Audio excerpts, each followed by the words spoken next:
Hey, do you ever feel like you have no motivation at all? Well, a man named Edward L. Deci is well known for his brilliant mind, but most importantly, for the self-determination theory, or SDT. In this video, I'm going to show you what I learned from self-determination theory, and how I used it in my life, and how you can use it after watching this video. You know, motivation is actually a very complex thing. Most people see it as you either have motivation or you don't, but actually, it isn't that simple at all. After reading numerous studies, research papers, and watching educational videos of Edward L. Deci himself, I learned why I think the way I do and why sometimes I have motivation and sometimes I don't. Now, just imagine you're doing the same shitty 9-to-5 job that you just absolutely hate. But there's one new thing. You get paid 10 times your salary starting tomorrow. Your motivation levels would skyrocket. And you get out of bed happy at 6 a.m. You'd be dancing in the shower, doing whatever makes you happy, right? And then heading to your job. But why can't you feel like this every day? Because there are two types of motivations, controlled motivation and autonomous motivation. You're probably asking, well, what's the difference? Well, as I see it, one is bad and one is good. This doesn't necessarily mean that one type of motivation is stronger or weaker, it just means that one is better. Controlled motivation is, in my opinion, the bad type of motivation. It works based on some kind of value or pressure. Either you're offered a high reward for doing something, or you're threatened into doing it.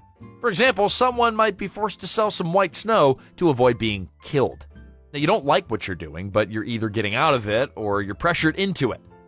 Now think about the feeling you get while you're lying in bed at night, just imagining doing something that you're absolutely passionate about, something you could work on for days without losing focus. That's autonomous motivation.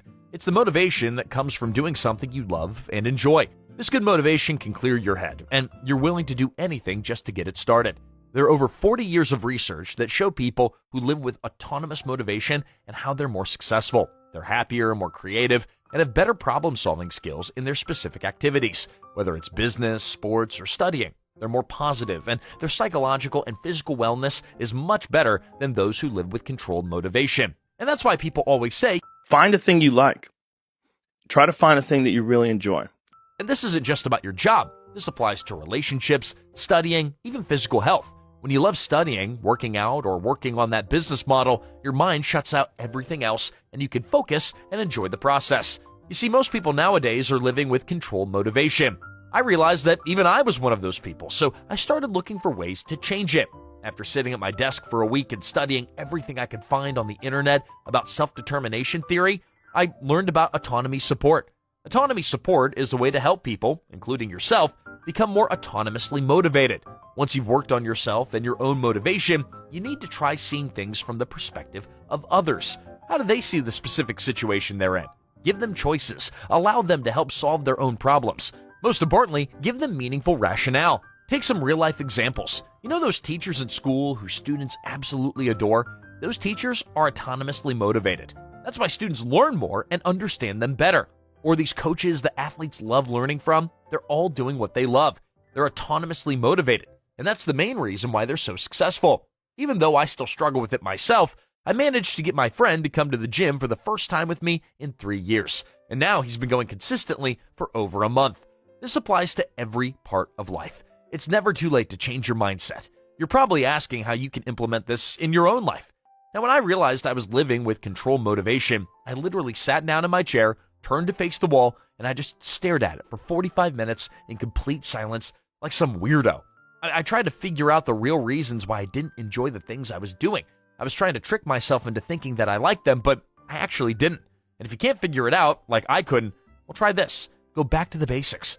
I discovered that the stepping stone for autonomous motivation is health. Health should be your number one priority. I started going to the gym again every day. I began taking care of myself more because when you look good, you feel good, and you can think straight. After around 2 or 3 weeks, one random day, I got an idea for this video. Wouldn't it be awesome to learn new stuff, change your life for the better, and make videos about it? That's what I've been doing for the past month. I mean, I can't believe it myself, but before I was trying to find ways to fill my time because I had no motivation. Now I don't have enough time because I finally found something I enjoy. I know I'm nowhere near the finish line, but just after 3 weeks of pushing myself, I can already feel the difference. I hope this video motivates you in the right way. I know you're going to change your life for good, and a subscribe would be really nice. I'll see you in another video.